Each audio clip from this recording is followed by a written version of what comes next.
Alright, Sniper 155, yun no, sila sir no, dumayo po sa atin. Magpapa-install po ng semi-full package po natin no, which is underglow, underglow lights, running lights, PIA dual loud horn, mini driving light, combo lights, horn passing, rapid horn, horn switching. Ayan, nahanda na po natin dito yung mga gagamitin ng switch no, sa MDL high and low, original domino po yan no, metal. Tapos yung passing switch natin para sa combos, and then yung horn switching natin stock to loud. Ayan, sama-sama po sila dito sa isang harness na ginawa natin no. Okay, kung mapapansin nyo, mukhang stock pa rin yung wiring si sir no. Halos wala pong pinagbago, parang walang dinagdag. Dito wala po tayo makikita mga nakasuksok ng mga electrical wire no. Okay, talagang malinis po yan. Talagang sinusulit po natin ang pagpunta dito ng mga customer natin no.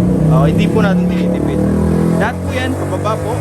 Tapos umikot po sa chassis, and then yung busina natin, ito na po no. Original PIA, legit po yan no. Hindi po tayo naglalagay ng mga class A o yung peke po no. Ayan, naka-harness din po yan. Tapos lahat ng terminal naka-shrinkable tube no. Talagang matibay po yan. Korsado po yung tunog no, nakahinang po yan. Okay, kahit hatak-hatakin nyo po yan mga sir, hindi po yan basta-basta mahuhugot. Okay? Ayan, lahat po yan. Ito po yung galing sa taas no. Tapos ito naman po yung sa busina. Lahat po yan nagsalubong po rito sa isang bugkos po ng wire no. Okay, lahat po ng ginamit natin dyan no. Ayan, talagang pang automotive na po. Japan wire, makakapal po yung hibla sa loob no. Kumbaga solid stranded siya. Hindi po tayo naglalagay ng mga aluminum wire no, na nagpupulbos katagalan. Dito, pure copper po yan, 100% po no. Okay, may silent po kasi tayo pagdating sa wire. Gusto natin talaga yung pang matagalan no. Okay, kung mapapansin nyo, marami pong wirings dito no. Ganyan po tayo mag-wiring dito mga sir. Talagang kahit marami po, ginagawa pa rin po nating harness. Gaya po ng stock ng Yamaha, Honda, Suzuki, ginagawa po nilang harness no, para hindi makalat. At the same time, magpagawa man sila sir sa mga mekaniko, hindi na po mahirapan no, kasi walang mga wiring na sagabal na pagka natamaan ng tools pwede po masugatan no, lalo pag walang balot. Okay, dito, ayan, talagang harness po yung ginagawa natin. Hindi po natin tinitipid no, lalo sa pambalot. Okay, ngayon lalagyan po natin to ng power module dito para sa control no, lahat ng mga parts na ikakabit natin ngayon. Ayan. Okay, ayun no. Malinis na malinis po yan. Parang stock pa rin.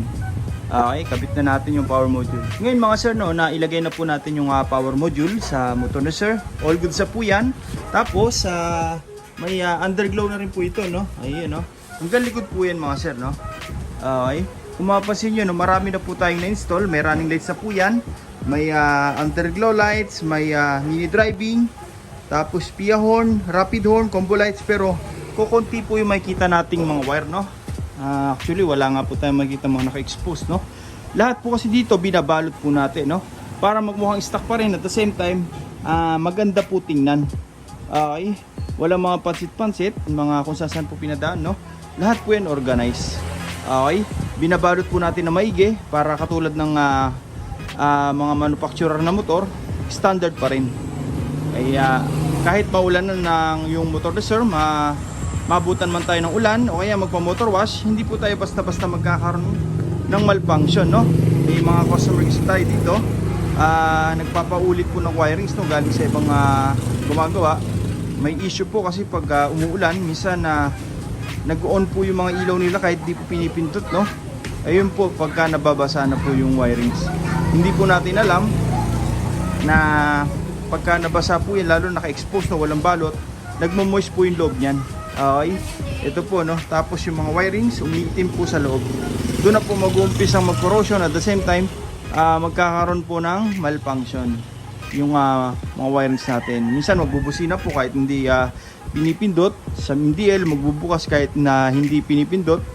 Ayan, may iwasan po natin yung mga ganong senaryo no. Dito lahat po yan binabalot natin no. Okay, para safety po. Okay, ayan no. Kahit matanggal po yan no, sa katagalan, yung mga cable tie natin, harness pa rin po siya.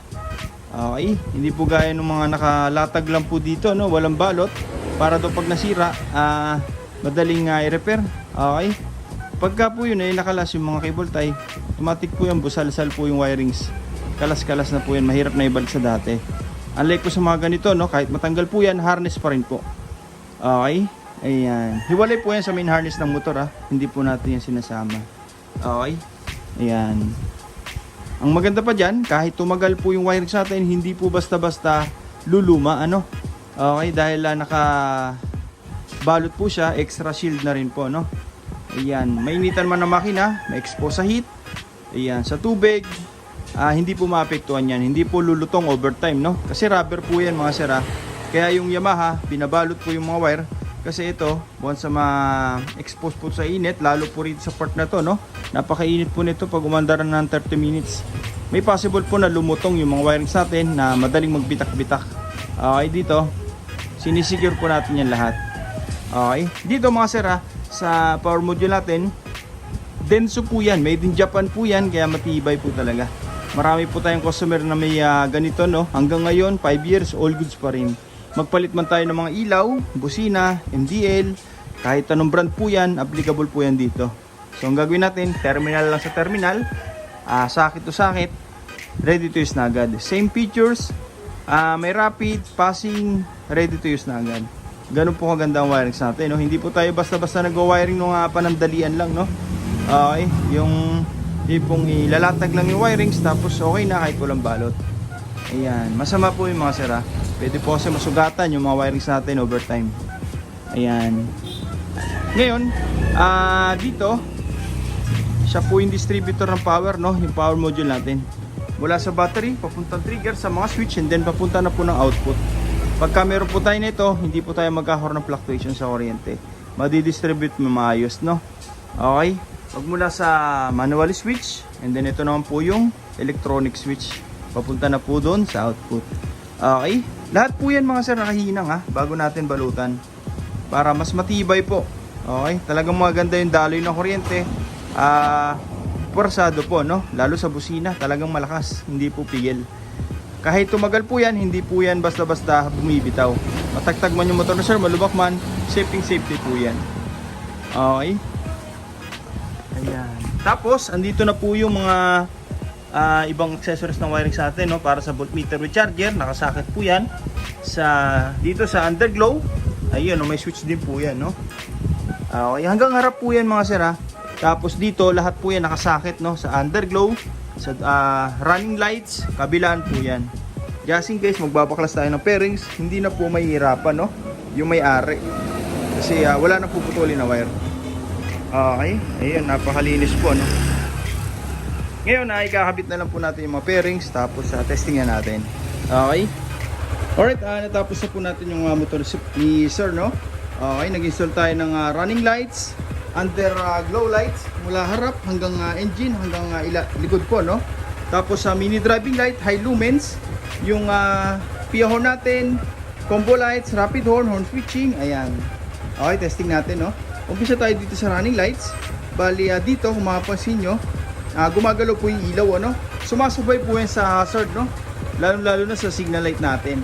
Okay? Ayun po, no? Ayan. Signal light, ganun din po. Tapos babalik po yan sa running lights kapag pinatay natin yung turn signal po natin, no? Tapos, dito sa remote, pwede po natin siyang patayin just in case hindi po gagamitin, no? Tapos running lights, pwede rin natin i-steady kung sakaling gusto natin, no? Ayun, no? Kabilaan po yan mga sir, ha? Ayan. Blue, ice blue. Ayan. Kahit po naka-steady yan mga sir, sumasabay po yan sa signal light natin. Okay. Tapos running lights. Ayan. Dito mga sir, no, hindi lang po basta isang mode. Pwede po tayo mamili. Pindutin lang po natin itong remote. Ayan. Kahit anong mode po, no, makukuha po natin. Okay, yan po, no. Ayan. Okay.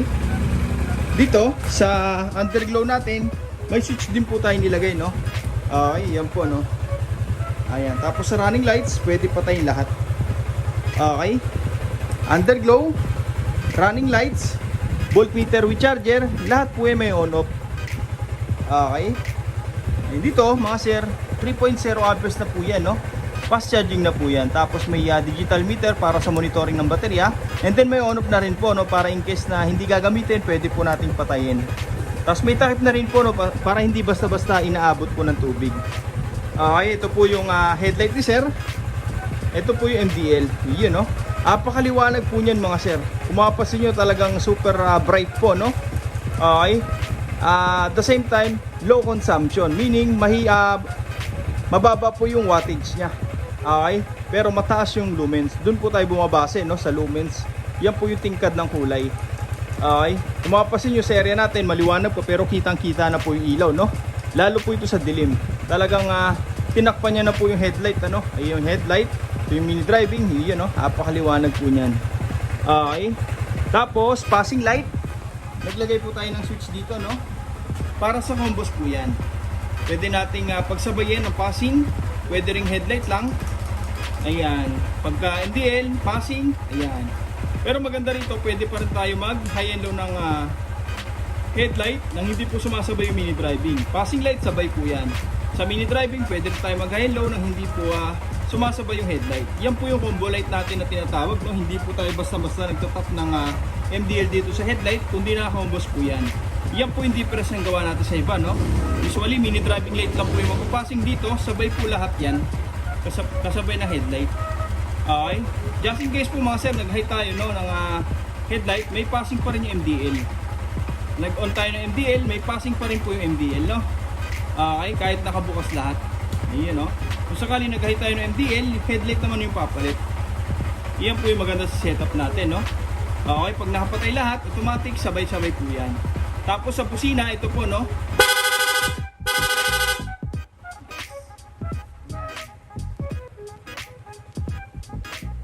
Kung mapapansin nyo, no, sa busina, meron pong blinker. Iyan, no? Pero sa stock horn, wala po tayo nilagay na blinker dyan.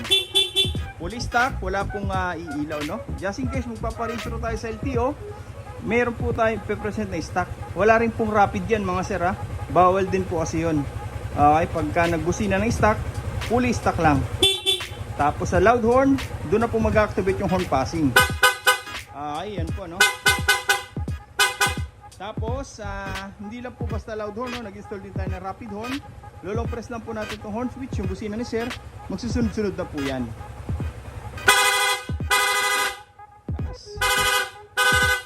Okay, ayan, no?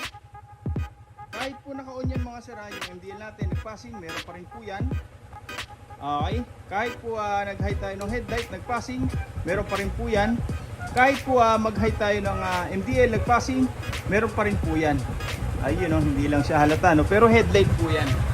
Okay, dito po sa harap halata po yan, no? Sa busina, ganun din po, no? Kahit nakapatay, naka-on lahat, automatic magbubusi. Pag nagbusina, may passing. Pag nag-switch tayo ng passing, may ilaw. Okay, ayun po yung maganda, no?